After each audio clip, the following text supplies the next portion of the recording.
Assalamualaikum warahmatullahi wabarakatuh. Dalam berbeda usaha, pengetahuan tentang inovasi sangat perlu diketahui. Karena menurut Menat, inovasi adalah strategi untuk meningkatkan nilai produk sebagai sukses dan bisnis. Begitu pula dengan penciptaan nilai atau flow creation yang sangat perlu diketahui.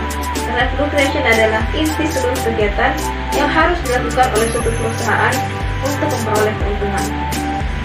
Oleh karena itu, kami dari kelompok 1 akan membahas secara mendalam tentang inovasi dan penciptaan nilai. Namun sebelum itu, kami dari kelompok 1 akan perkenalkan diri kami terlebih dahulu. Saya pribadi atas nama Umi Fadila dengan NIM 30300120023. Dan kemudian ada Muhammad Akmal dengan NIM 30300120014. Dan yang terakhir ada Nur Fadilah dengan NIM 30300120032. Berikut video presentasi dari kelompok kami. Inovasi adalah suatu perubahan yang baru dan kualitatif berbeda dari yang sebelumnya, dan sengaja diusahakan untuk meningkatkan kemampuan guna mencapai tujuan tertentu. Pada dasarnya, terdapat 3 jenis inovasi, yaitu yang pertama small. Small yaitu inovasi yang berorientasi pada pengembangan proses penunjang penciptaan produk. Contohnya adalah sistem just in time. Yang kedua yaitu repetitif, yaitu inovasi yang ditujukan pada peningkatan kualitas atau nilai produk yang telah ada. Contohnya adalah pengembangan smartphone dari Samsung S7 ke S8. Yang ketiga itu custom, yaitu inovasi produk yang benar-benar baru belum pernah ada sebelumnya. Inovasi jenis ini memiliki resiko yang sangat besar, namun jika sukses, ia akan menjadi yang pertama, atau biasa disebut dengan top of mind. Contohnya seperti yang dilakukan Apple pada proyek iPad pertama. Dalam perkembangannya, seiring dengan paradigma model bisnis, inovasi dapat dikategorikan menjadi 4 tipe, yaitu pertama incremental, yaitu inovasi yang mengandalkan model bisnis yang ada dan pasar yang telah dimilikinya, misalnya dari mobil Xenia menjadi all new Xenia. Yang kedua yaitu architectural, yaitu inovasi yang mengandalkan bisnis model yang ada namun dengan membuka pasar baru, misalnya grup Toyota merilis lini Lexus untuk pasar high-end.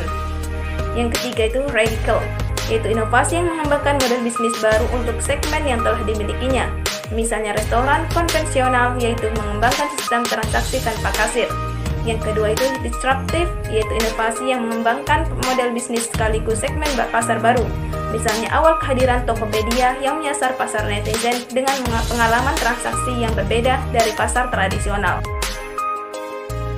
Nah, baiklah, yang selanjutnya adalah pengertian flow creation atau penciptaan nilai. Nah, pengertian flow creation atau penciptaan nilai itu sendiri adalah suatu proses penciptaan nilai yang dilakukan oleh perusahaan secara efisien untuk menghasilkan keuntungan. Nah, dari menghasilkan keuntungan itu ada beberapa cara yang dilakukan untuk menghasilkan atau menciptakan nilai itu sendiri. Nah, yang pertama adalah mengembangkan value creation proposition basic. Nah, value proposition basic merupakan kumpulan dari produk lain atau jasa yang membentuk satu nilai untuk segmentasi konsumen. Nah, value proposition adalah alasan mengapa konsumen memilih salah satu perusahaan dibandingkan perusahaan lainnya, karena perusahaan tersebut dapat menyelesaikan masalah dari konsumen. Minimum Viable Product. Minimum Viable Product atau MVP adalah pengembangan awal pada sebuah produk baru, app, atau service startup yang diluncurkan untuk siap dipakai oleh pengguna pertama mereka atau early user dengan tujuan menerima masukan perbaikan dari target market. Minimum Viable Product atau MVP merupakan alat utama yang digunakan perusahaan untuk memberikan solusi dari kebutuhan konsumen. Ada 3 standar minimal MVP, yaitu yang pertama, produk harus berfokus pada satu fungsi utama yang menjadi solusi bagi kebutuhan konsumen. Yang kedua, tampilan harus mudah digunakan dan dimengerti konsumen, utamakan kegunaan dan bukan keindahan. Yang ketiga, teknikal harus berfungsi dan bisa diandalkan. Untuk membuat minimum viable product yang baik, langkah-langkah yang harus dilakukan adalah yang pertama, mencari tahu masalah yang ingin dipecahkan dan untuk siapa. Yang kedua, menganalisis kompetitor. Yang ketiga, alur pengguna. Menentukan alur pengguna akan memberikan bagaimana user menggunakan produk kita. Yang keempat, daftar fitur dan prioritasnya setelah alur pengguna ditentukan. Langkah berikutnya adalah melis fitur yang mungkin disediakan pada setiap tahapan. Setelah itu, membuat daftar prioritas dari setiap fitur. Ketika semua fitur penting dalam produk telah ditentukan, MVP siap dibuat. Ketika MVP telah dibuat, diperlukan beberapa langkah validasi meliputi.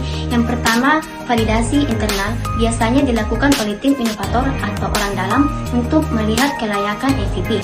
Yang kedua, validasi eksternal, validasi yang dilakukan pada segmen yang dituju untuk mendapat feedback sebagai bahan perbaikan terus-menerus atau iterasi.